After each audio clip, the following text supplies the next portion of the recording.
Assalamualaikum warahmatullahi wabarakatuh. Saya Ali Darwansyah, mahasiswa PGSD Universitas Jambi, angkatan 2018, NIM A1D11827. Pada video kali ini, saya akan menjelaskan tentang perkembangan ilmu pengetahuan dan teknologi informasi, serta dampaknya bagi pembentukan masyarakat global. Baik, langsung saja. Perkembangan dunia iptek yang demikian pesatnya telah membawa manfaat yang luar biasa bagi kemajuan peradaban umat manusia. Manusia memanfaatkan iptek untuk berbagai kepentingan, untuk berbagai bidang. Bahkan hampir semua bidang kehidupan, aspek kehidupan manusia telah dipengaruhi oleh iptek. Baik, saya akan membahas perkembangan teknologi dilihat dari berbagai bidang.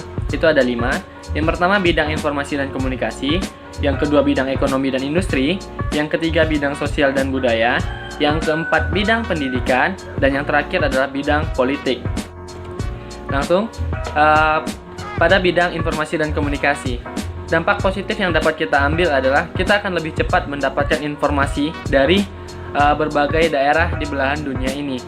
Kemudian kita dapat berkomunikasi dengan keluarga, sahabat, atau rekan kerja yang lokasinya atau tempatnya berjauhan. Dengan adanya perkembangan iptek sekarang, kita dipermudah untuk melakukan komunikasi tersebut. Namun juga ada dampak negatifnya, yaitu pemanfaatan jasa komunikasi oleh jaringan terorisme. Kemudian informasi yang beredar atau berita bohong yang beredar di masyarakat, hoax. Kemudian hacker yang bertebaran di mana-mana, dan juga banyaknya situs penipuan yang ada di internet. Kemudian selanjutnya pada bidang ekonomi dan industri, dampak positif yang dapat kita ambil adalah pertumbuhan ekonomi yang semakin tinggi dan juga terjadi industrialisasi, produktivitas dunia industri yang semakin meningkat, persaingan dalam dunia kerja sehingga menuntut pekerja untuk selalu menambah skill dan pengetahuan yang dimiliki. Kemampuan ekonomi menghasilkan produk-produk kedokteran menjadi komoditi. Dampak negatif yang terjadi adalah pengangguran bagi tenaga kerja yang tidak mempunyai kualifikasi sesuai dengan yang dibutuhkan.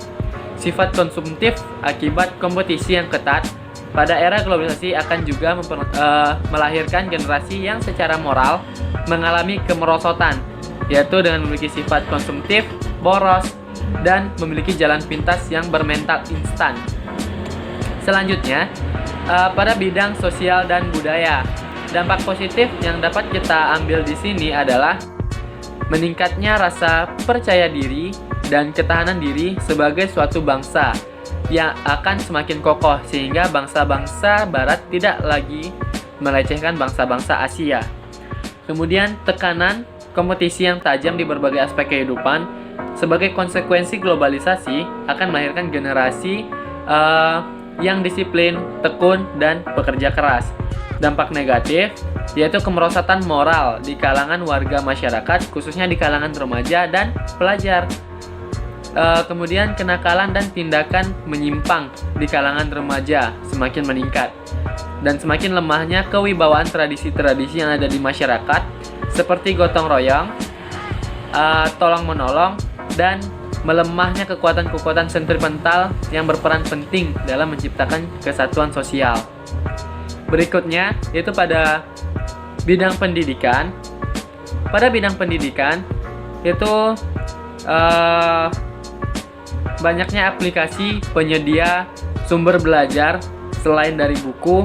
Contoh pada saat sekarang ini itu adanya ruang guru yang dapat digunakan oleh siswa untuk belajar. Selain itu juga ada banyak sekali sumber-sumber belajar lain yang tersebar di internet.